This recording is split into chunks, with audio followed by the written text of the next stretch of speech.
La semaine dernière, nous avons découvert la série des Caesars d'Impression Games, mettant le joueur à la tête d'une province romaine pendant l'Antiquité. Impressions allait par la suite décliner ce gameplay à d'autres civilisations, l'Égypte, la Grèce et la Chine.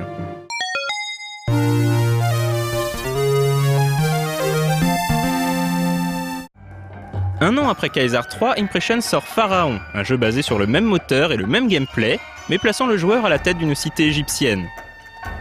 Une fois de plus, le joueur doit développer l'agriculture, l'industrie et la qualité de vie de sa province, de manière à accomplir les objectifs de mission qui lui sont proposés.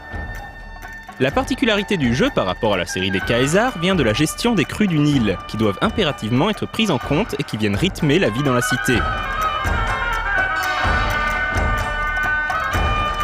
La religion joue une fois de plus un grand rôle et est nettement plus complexe que dans Caesar 3, puisque le joueur devra apprendre à satisfaire non seulement ses 5 dieux principaux, mais aussi les dieux mineurs qui leur sont associés. Enfin, une plus grande emphase est placée sur la construction de monuments, parmi lesquels les fameux obélisques, sphinx et autres pyramides. Le jeu bénéficia d'une extension baptisée Cléopâtre, la reine du Nil, qui rajoute de nouvelles missions et de nouveaux monuments.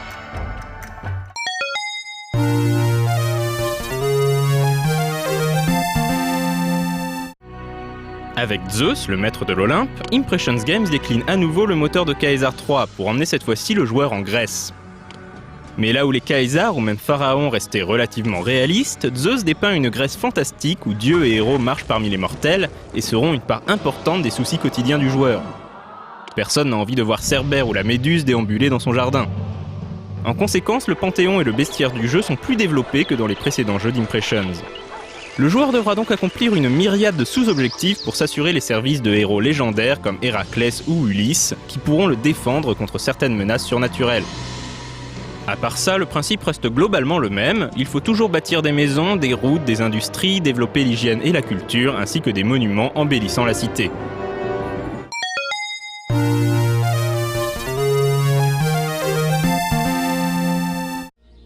Une extension sera également développée, baptisée Poséidon, le maître de l'Atlantide. La principale nouveauté de cet add-on, outre quelques modifications graphiques mineures, est de remplacer les bâtiments dédiés à la culture par des structures dévouées à la science. 2 dieux et 4 monstres supplémentaires viennent également se rajouter au panthéon déjà bien fourni du jeu original.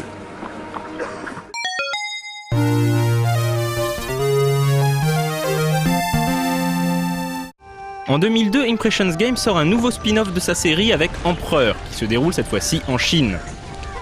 Le jeu sera une nouvelle fois bien accueilli, mais beaucoup noteront le manque de renouvellement de la série. En effet, Empereur utilise encore et toujours le moteur de Caesar 3, et le jeu n'apporte guère de nouveautés à la formule habituelle.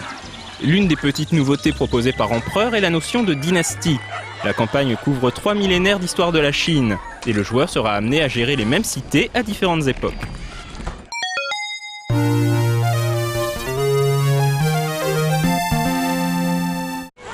Empereur sera le dernier jeu de la série réalisé par Impressions Games, le studio ayant fermé suite à l'échec de Lords of the Realm 3, sorti en 2004. L'équipe se reformera toutefois sous le nom Tilted Mill Entertainment et sortira Caesar 4 en 2006, revenant à ses premiers amours.